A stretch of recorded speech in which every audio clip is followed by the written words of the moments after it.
باسم النذير কুষ্টিয়ায় সপ্তাহখানিক ধরে তাপপ্রবাহ চলছে। এতে জনজীবন বিপর্যস্ত হয়ে পড়েছে।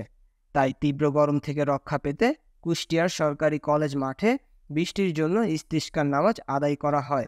বুধবার সকাল 10টার দিকে সালাতুল ইস্তিসকার নামাজ আদায় করার জন্য কুষ্টিয়া শহরের সরকারি কলেজ মাঠে নানা বয়সী প্রায় 200 মুসল্লি ও কলেজের ছাত্ররা নামাজে অংশগ্রহণ করেন। ইমাম প্রথমে মুসল্লিদের উদ্দেশ্যে নামাজের নিয়মকানুন বলেন, এরপর 2 রাকাত নামাজ আদায় করেন। ইস্তিসকার নামাজ শেষে মহান আল্লাহর দরবারে বিশেষ দোয়া প্রার্থনা করে অঝরে চোখের জল ছেড়ে তাওবা ও ক্ষমা প্রার্থনা করেন ইমাম ও মুসল্লিরা। নামাজে ইমামতি ও দোয়া পরিচালনা করেন মাওলানা শারাফাত হুসাইন।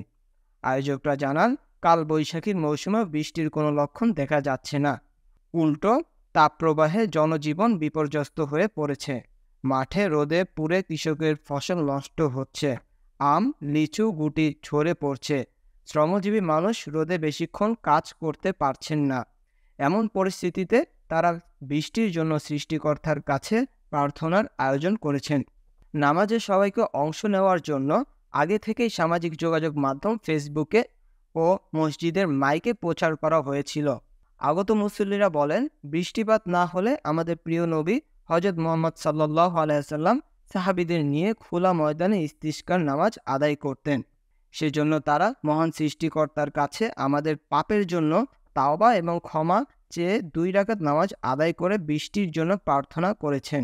বৃষ্টি বা পানির জন্য আল্লাহ সালাতের মাধ্যমে চাইতে বলেছেন। আল্লাহর কাছে চাওয়া সুন্নত। তাই আমরা সবাই একত্র হয়ে এই নামাজ আদায় করেছি।